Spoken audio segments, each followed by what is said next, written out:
So for my signature assignment, I decided to focus mostly on opinion writing for my third graders, and we're going to be working on this in our ELA block.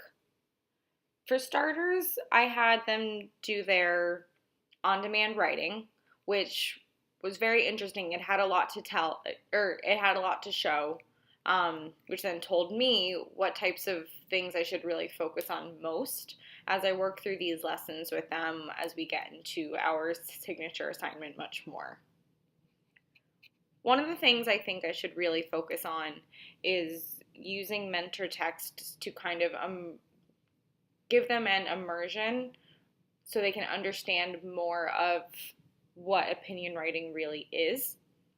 As second graders, they did not get much exposure to opinion writing, so this is kind of them starting from scratch.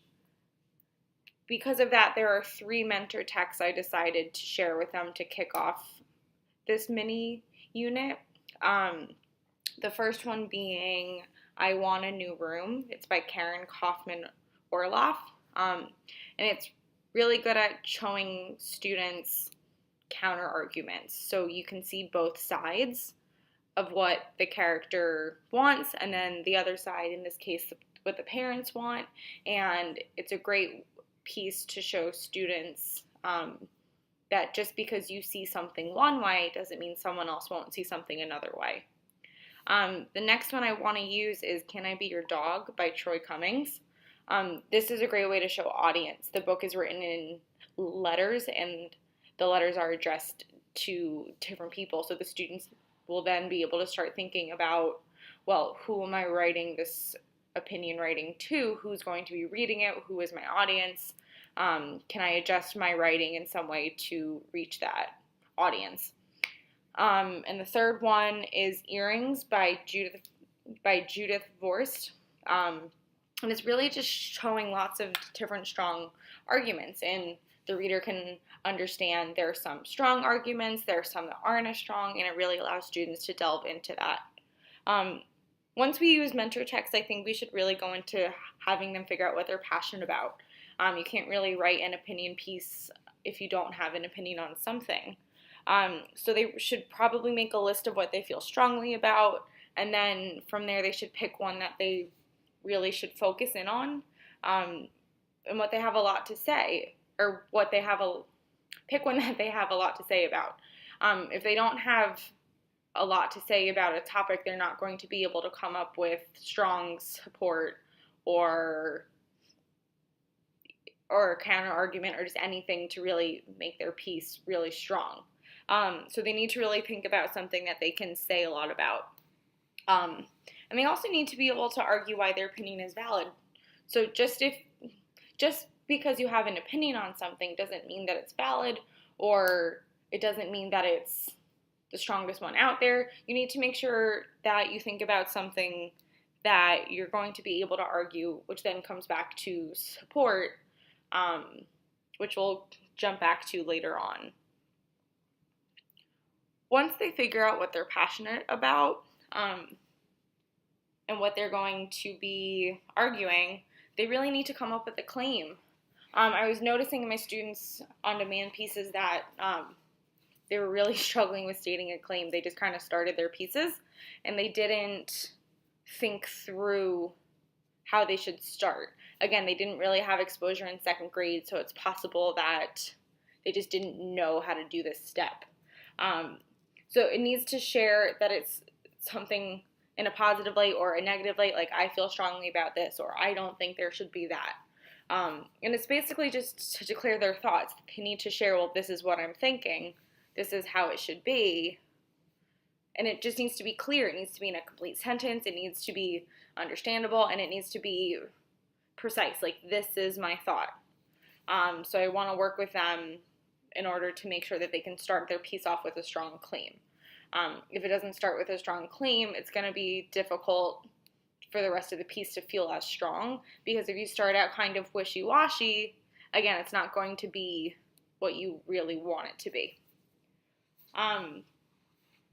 Jumping down to the corner there, the left corner, I've kind of been going from the bottom, middle, and working my way counterclockwise. but I'm actually going to jump down to the bottom left side now, because the students are going to need support for their claim. Again, just because they state something is their opinion, it's not going to be a strong argument if you can't back it up with anything. I'm going to encourage the students to map out their ideas to make sure that they have enough information and have enough understanding of their topic so they can make strong paragraphs for this topic. They might need to do some research if it's something that requires research. We luckily have access to Chromebooks at our school, so it's possible we could use some of the Chromebooks. Our media specialist is also really great at coming up with texts that the kids might be able to use as well. But it needs to be clear that they can back up their opinion with evidence. The more evidence the student is able to share, the stronger the piece is going to be. Each paragraph should really focus on one piece of evidence, maybe two if they're similar. So I would work with the students to really encourage that structure as they work through their opinion pieces. And lastly, at the top there, the top left, I have the idea of having them create a counterclaim. Every opinion has another side. Every claim has a counterclaim. So I think the students need to be able to look at the other side and talk about that point of view. Maybe they start to argue the other side and then with their evidence prove that their opinion is the valid one or their argument is the side to side on. Because there is really there are two sides to everything, one perspective and another perspective. So by including both sides, I think would strengthen their pieces and would help the reader understand why maybe their side is the stronger side. But I'm not positive on, and I want to keep working on and hashing out, is how to help them with their conclusions, and not just by saying like, and that's why my idea is the right one, or that's why my opinion is the correct opinion, because that's not strong writing, and that's not how third graders should write at this point. So I haven't really figured out yet how to help them in that area, but I think as we work through at least these 5 main ideas that I pointed out so far, I think it should really help them work towards writing a stronger opinion piece.